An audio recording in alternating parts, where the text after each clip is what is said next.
Occasion ఏదైనా location ఎక్కడైనా తెలుగువారి వేడుక అంటే ఆలివ్ మిఠాయి ఉండాల్సిందే.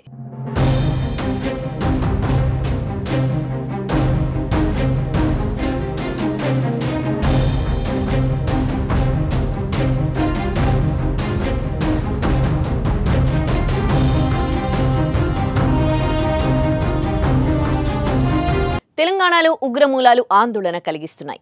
ఒకే రోజు ఇద్దరు పాకిస్తాన్ సానుభూతి పరుల భాగోతం బయటపడడం కలకలం రేపుతోంది. విజయనగరానికి చెందిన సిరాజ్తో హైదరాబాద్ వాసి సమీద్ సయ్యర్ పేలుళ్లకు కుట్ర పన్నారనే విషయం పోలీసులు నిగ్గు తేల్చిన రోజే సంగారెడ్డి జిల్లాలో ఉంటున్న ఇస్లాం అనే యువకుడు పాకిస్తాన్కు సహాయం చేస్తున్నారని తేలడం ప్రతి ఒక్కరిని నివ్వెరపరుస్తోంది.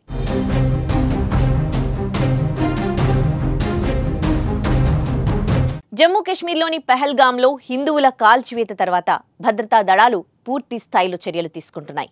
ఉగ్రవాద దాడి తర్వాత భద్రతా దళాలు ఉగ్రవాదులపై ఆపరేషన్ను ముమ్మరం చేశాయి. ఈ క్రమంలోనే ఆపరేషన్ ఘోష్ సిమ్ను అస్సాం పోలీసులు ప్రారంభించారు. మన దేశానికి చెందిన సిమ్ కార్డులతో ఓటీపీలు చెప్పి పాకిస్తాన్లో వాట్సాప్ అకౌంట్లు క్రియేట్ చేసే 7 నిందితులను అరెస్ట్ చేశారు.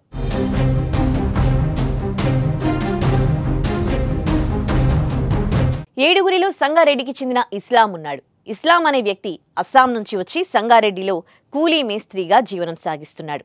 ఇక్కడున్న యువకులను ఉగ్రవాదులుగా తయారు చేయడం, ఫేక్ సిమ్ కార్డులు క్రియేట్ చేసి పాకిస్తాన్ ఏజెంట్లకు పక్కా సమాచారం ఇవ్వడం ఇస్లాం పనిగా పెట్టుకున్నాడు. దేశంలో ప్రస్తుత పరిస్థితిని, యుద్ధం సమయంలో మీడియాలో వచ్చిన సమాచారాన్ని పాక్లోని వ్యక్తుల వాట్సాప్ గ్రూపులో చేరవేసేవాడు.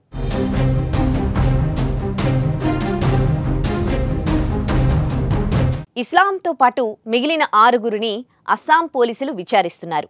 వారి వద్ద నుంచి 948 సిమ్ కార్డులను స్వాధీనం చేసుకున్నారు. ఆ సిమ్ కార్డులను నిందితులు సైబర్ క్రైమ్స్తో పాటు యాంటీ నేషనల్ ఆపరేషన్లకు వినియోగించారని పోలీసులు స్పష్టం చేశారు.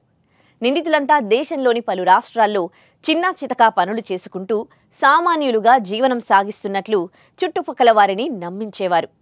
తమపై అనుమానం రాకుండా పాక్కు దేశ సమాచారం చేరవేసినట్లు అధికారులు గుర్తించారు. దర్యాప్తులో మరిన్ని విషయాలు తేలనున్నాయి. వీరితో పాటు ఇంకా ఎవరైనా పాక్ కోసం పనిచేశారా, వారి ప్లాన్ ఏంటనేది అధికారులు తేల్చనున్నారు.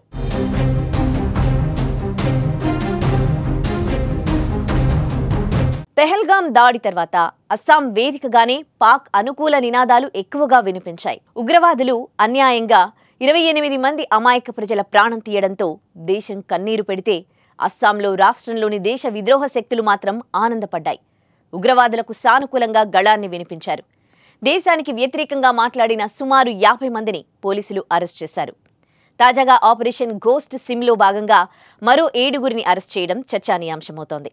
మన దేశంలోనే ఉంటూ, మన తిండే తింటూ, మన గాలినే పీల్చుతూ పాకిస్తాన్కు సాయం చేసిన ఇలాంటి వారికి ఎలాంటి శిక్షలు వేయాలో మీరే కామెంట్ చేయండి.